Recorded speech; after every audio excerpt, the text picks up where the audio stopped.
Psalm 110, there is a famous line that says, "The fear of the Lord is the beginning of wisdom." And this verse, even though it's in the Bible, is a universal principle. So you don't have to like the Bible or like the Psalms in order to understand this universal principle. The idea of the fear of the Lord has been misunderstood. The fear of the Lord does not represent being afraid of God. It represents having respect and a sense of awe and even ecstasy about the way things work. The Lord, in this particular case, we could, as magicians, look at it as meaning the law, the magical law. And that's what I want to talk about today, is the magical law. There's one magical law out of which many other magical laws are born. And this main magical law is the law of cause and effect. And when we think about the fear of the Lord being the beginning of wisdom, as magicians, we can take that as when we respect the law, it's the beginning of our magical successes. And wisdom and success magically are synonymous. Our magical successes are based upon our wisdom. And our sense of wisdom is connected to our understanding of the law. Most people, when they come to magic, they have some issue in the world that needs to be addressed. Maybe they have a financial issue or a relationship issue, a health issue. They come to magic because they don't know what else to do. And so they come to magic and hopefully they're going to get some sort of formula. And if they say the right words or maybe mix up the right potion, they'll get a solution to their problem. Frequently, people are very disappointed, either because they are taken in by a charlatan who says, "Sure, I've got a potion," or they are introduced to somebody who's a true practitioner who says, "Well, it doesn't really work like that. First, we have to build up your abilities in order for you to have the success that you want." Probably one of the places where people don't really understand how magic works, that it's an actual craft, that it's a skill set. Success in this skill is achieved through practice. Very much like success in physical fitness is achieved through daily workouts. Success in art is achieved through daily practicing of your art. Success in music is achieved through practicing your instrument or your voice or whatever it is. Similarly, magic is a craft. It's an art form that must be studied and practiced in order to gain success. But the good news about all of that is it's not that hard to become at least somewhat proficient magically so that you can get your needs met. But it is very different from the way that most people solve problems. And this is where the fear of the Lord being the beginning of wisdom comes into play. Most people don't understand that there is a law, that there is a magical law, and that they are already practicing magicians. It's just that because they were ignorant of the fact that there's a law of cause and effect, and that the causes are internal in their minds and the effects are their circumstances, that they've already been practicing magic all this time, just in a way that is giving them what they don't want. That's one of the reasons why, ultimately, it doesn't take that much practice to become good at magic, because everybody's already been practicing it. But they have to learn what they've been doing and understand that the way they can achieve success in solving their problem is very different than what they've been doing all this time. And that they also have to change their way of thinking dramatically in order to undo the negative effects of what they've been getting and instead redo new causes in order to get new effects. The cause of everything is how we conceptualize it, how we interpret things. And when we can look at something that's seemingly what we don't want and say, "You are not as you appear, and I can change you," and then start to change it within, it's only a matter of usually a very short time before the effects start to change for us. Let's use a very simple practical example. Say somebody has been looking for work and they want a job spell. What they've been doing is they've been going out, trying to get a job in a particular field that they are trained in, and they can't seem to get hired. So they come to magic and they say, well, I just need a job spell so that I can get what I want. What we would do is say, okay, now an actual job spell involves either completely in your mind seeing what it is that you want, or at least symbolically on an altar, manipulating different objects to symbolically give to your mind an image of what you want. But what we are ultimately needing to do is create a thought form within the mind that does two things. It undoes the current reality and replaces it with a new reality. And then there's this lag time, just like when you plant a seed in the ground. There's a lag time between the time that you plant the seed until you reap a harvest. And it's during that lag time that most people start to undo the very work that they've done. Because they don't see immediate results, they worry that it's not working. And then that worry is then feeding that old thought form. So we're not letting the old thought form die. When you have two thought forms on the same issue, it's the stronger of the thought forms that will prevail and the other one will fall away. It's during that lag time we need the fear of the Lord. The fear of the Lord meaning I have to respect the law. The law is what I put my attention on, what my consciousness is focused on, and where my emotional energy is directed is the thought form that is being built and is being strengthened. When we are performing that job spell and we complete whatever it is that we've chosen to use as our vehicle, maybe a candle or we've chanted or just sat and visualized, whatever it is, once that session is over, that's when the old worries about not having the job are going to surface. And we have to learn those are leaving and that they do not deserve our attention. Instead, we have to refocus and reorient our mind. I had somebody ask me to explain something that Neville Goddard talked about. What does he mean when I have to live within the new reality? How do you live within the new reality? Because I guess he says that once you're done visualizing, you have to walk and talk and breathe and act as though it's true. I don't really teach that, but I understand where he's coming from. In order for the spell to have the highest potency, I don't say that you should walk and talk and act as though or act as if. I say you should forget all about it completely. Just forget all about it and let the spell do its work. You don't have to think about it. In fact, it's best if you put it out of mind. And when those negative fears or negative thoughts about your spell come up, you need something to counteract them. Something simple, like I've already cast a spell about this, all is well. Something really simple and gentle and easy, where you can just put it out of your mind and go do something else. Don't ruminate over whatever it is that you've cast, either positively or negatively. Again, the fear of the Lord is the beginning of wisdom. The law is wherever I put my consciousness is what I'm feeding.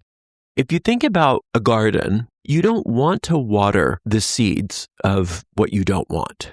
You want to water the seeds of what you do want. So stop watering what you don't want. Water what you do want. When we cast a spell, we've already taken care of the watering. In fact, we've built an irrigation system so you don't have to worry about it. So if you start thinking about your spell, worrying that it's not coming, you're watering the wrong seeds. So you gently put it out of mind. You gently remind yourself, this has been taken care of. I don't have to think about this anymore. I can go do something else.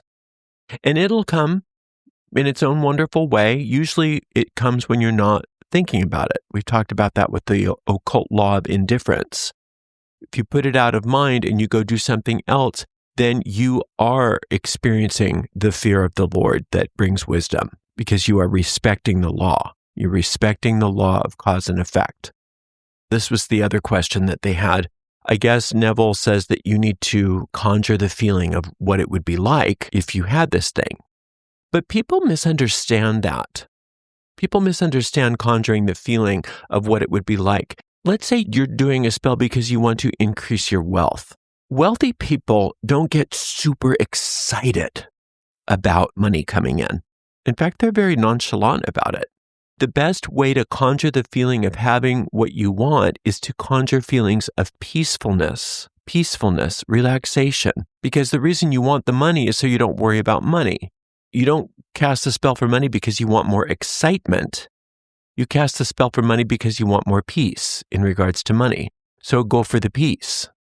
If you're casting a spell for a new relationship, ultimately what most people want with a new relationship is a life partner. They don't necessarily just want a romance. They want everything that comes also after the romance. So go for the end result. Go for the peacefulness you're going to experience when you have that relationship, when you have that life partner. When you have a perfect job, yeah, you get up in the morning and you're happy and you enjoy your job and you're grateful for it, but it's normal. You don't get excited necessarily. You have a sense of peace and certainty that your job is there. So when you're working on a spell, when you are visualizing the desire that you want, when you're being told to conjure the feelings that you would have once that comes to pass, recognize that ultimately what you want are feelings of peace. You want feelings of relaxation. You want feelings of normalcy, an idea that this is normal. It's no big deal. That's the kind of conjuring that I recommend, not conjuring excitement. Conjuring excitement is telling your deep mind this is abnormal. You get really excited when something abnormal happens, and that's not what we want. We want to conjure feelings of peacefulness and equilibrium in the midst of whatever our desire is. Now, the other thing that people get hung up on is they think they can't visualize, and they're supposed to be visualizing with cinematic accuracy. It's not true. Eventually, you'll probably get a lot better at visualization as time goes on, but get better at visualization by casting spells. All you really need to do is have a vague understanding of what you want, that it's already happened, and have a feeling of peacefulness and equilibrium in the process. And if you can keep 5 or 10 minutes at a time where you're experiencing this understanding that what you want has already come to pass and it feels peaceful and normal, you've done plenty. And people think that it needs to be very complicated. People think that it needs to be very challenging and difficult. That's where we're not exhibiting this idea of the fear of the Lord is the beginning of wisdom, because we're going against the law when we do that, when we think it's supposed to be hard, that it's supposed to have a lot of excitement. When you are conjuring a thought form, you want to conjure the thought form with a sense of detachment. That's your power right there. That's the fear of the Lord right there. I know this is going to happen. I don't get all excited when I turn the light on. Is the light coming on? Oh, I think the light's coming on. You just turn on the light. The same kind of normal understanding that, of course, I'm going to get a job. I love this job. How fun. Isn't that wonderful? Of course, I'm going to have a relationship. I can't wait to see that. That's wonderful. But it's no big deal, because if you turn it into a big deal, you're telling your deep mind, this is a big deal. And your deep mind says, well, if it's a big deal, then maybe we don't want that. Or maybe it's too hard for us. Or maybe it's going to take a long, long time. Or any of the other ideas that come out of this is a big deal. No, this isn't a big deal at all. This is the most normal thing in the world. It's the most normal thing in the world for me to get that money. Now, if the money is such a big deal to you, then maybe you're going for something outside of your sphere of influence.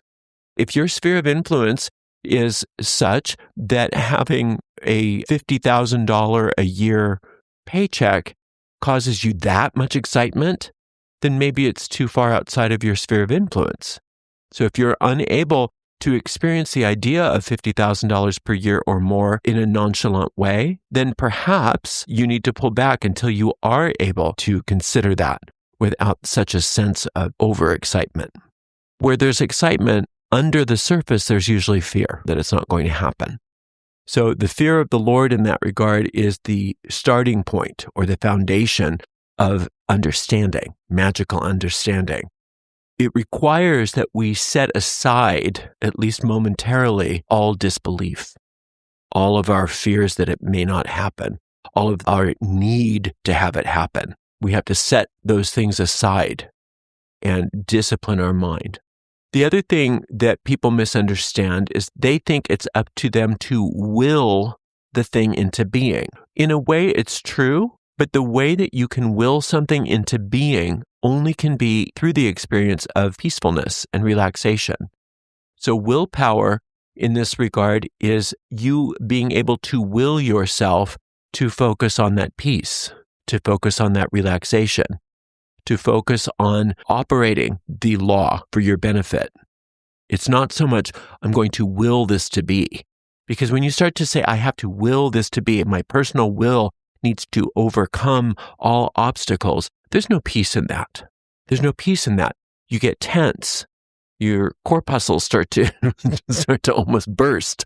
You have to allow yourself to use your willpower to relax and to focus your mind and to not indulge in your fears during the spellcasting process and after the spellcasting process. When the fears come up, it's not that you want to ignore them, because when you ignore a fear, you are giving it power. You turn and face it, and you relax, and you remind yourself there's nothing to fear. All is well. My spell is coming to pass, but now I need to focus on something else. I'm going to really focus on something else and let it manifest as it will. That's how you use your willpower. If you've taken a witch's primer, you know that we've given you a week of building each of those elemental bodies. And each of those elemental bodies are linked to one of the corners of the witch's pyramid. In the corner of will, you are given a week where you're really building your willpower. Some people have a hard time with that. But once you get through that week, you get to a point where you say, well, if I will something, I will be able to make it happen no matter what. That is such a powerful tool, because that is what you use to will yourself to be at peace, to will yourself to focus on what you want rather than what you don't want. And when the fears come up, to focus on relaxing in the presence of those fears so that those melt away. You don't want to just put your fears out of mind, but you also don't want them to run amok. So during that lag time, when the fear that it's not happening comes up, you face it and you bless it and you relax it and you gently reassure yourself that all is well. And then you go upon your business, doing something else, putting it out of mind and not thinking about it anymore. That also takes a great deal of willpower. That's our best use of will, not trying to make the thing happen, but to will ourselves into the right frame of mind. The faith aspect of things is also part of this fear of the Lord. Faith meaning that I have faith in the process. I have faith in the law. I know it's going to work. I know that the light's going to turn on when I flip the switch. The only time it won't is if there's a problem with the lamp or the bulb, and I know I can either get a new lamp or replace the bulb or get the lamp fixed. So I'm not worried about it every time I turn on the switch. It's rare that the light doesn't come on, but when it doesn't come on, I know that's okay, that I'll fix it. So that's the type of faith we have to have with our spell. We have total trust in the law. We fear the Lord. We have faith in the law, and we know that the law always works. And this is why it's important, again, to work within the sphere of influence so that you have a track record when you're working magic that you can lean on. You have worked so many successful spells that you have no fear the spell won't work. That's how built your faith is. So that imagination, what we talked about earlier, you already know how to imagine. You've been imagining what you don't want your whole life. And look how well you've done. So you can easily imagine what you do want using the same skill that you already have. Now, secrecy is the other point that is part of the fear of the Lord. The way that you respect the law is you don't talk about your goal. You keep it sacred. You keep it secret.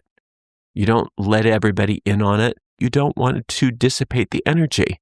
Just like you don't want to turn a light on in a dark room before they've developed the film. You don't want to dig the seed up. You don't want to dissipate the energy. You don't want to pop the bubble. You want to allow it to manifest as it will. If you start talking about it, then you've already let it manifest as words. You don't want it to manifest as words. You want it to manifest as experience, as form, as function, whatever it is that you've done the spell for. Keep it sacred. Keep it secret. Remember, anytime you keep something secret, you're attempting to make it sacred. So that's why we always say it's good to have secrets, but make sure they're lovely secrets. If you have shameful secrets, That's when it's a good time to have a therapist or a friend or a priest or somebody that you can unload those 6 secrets on so that you dissipate them, so that they don't run you anymore. But when it comes to magic, you want to be able to have as many sacred secrets as you desire. When it manifests, it won't be secret anymore. But it's not because you talked about it. It's because it's self-evident. I have a Mercedes. It's for everybody to see, but I didn't tell everybody the Mercedes was coming. I have a home. It's there for everybody to see, but I didn't tell everybody the home was coming.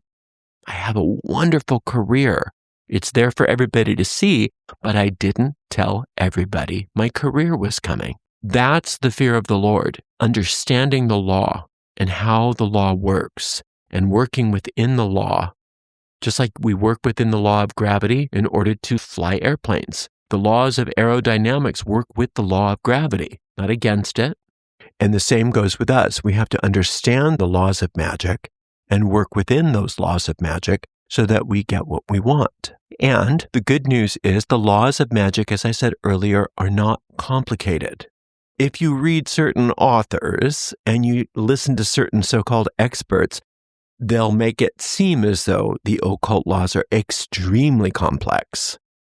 Much in the same way when you talk to somebody about astrology, there are certain astrological teachers who want to make everything sound complex, or teachers of mathematics who want to make things sound complicated. People that understand music theory want to make it sound super complicated. But what's the mark of a really good teacher? The teacher that gives it to you straight so that it's not complicated, so that you can understand it. When you have these so-called experts making things sound more and more complicated, that's usually a type of ego gratification. I can understand something that you can't. I am so smart and you're so stupid, and I'm going to prove it to you right now. You've got to distill things down to something that's simple and easy to understand. You don't want to oversimplify it, but it's not that complicated. You sit, you relax, you think about what you want. You know that it's coming. You keep your mouth shut about it. You've just planted a seed in the astral. You know it's coming, so you don't worry about it. You don't get too excited. You just let it happen. And when it happens, you recognize it, you acknowledge it, you're grateful for it, and on to the next thing. It's that kind of attitude that makes for a successful magician. A successful magician isn't always upset, isn't always excited, isn't always angry, isn't always in combat. Those are people that want you to think they're powerful magicians. But a powerful magician is calm and certain and quietly gets what they want out of life without drawing much attention to themselves. And that's how you have the fear of the Lord that is the beginning of all wisdom. Thank you so much for spending some time with me today. I so appreciate you. Until next time, blessed be.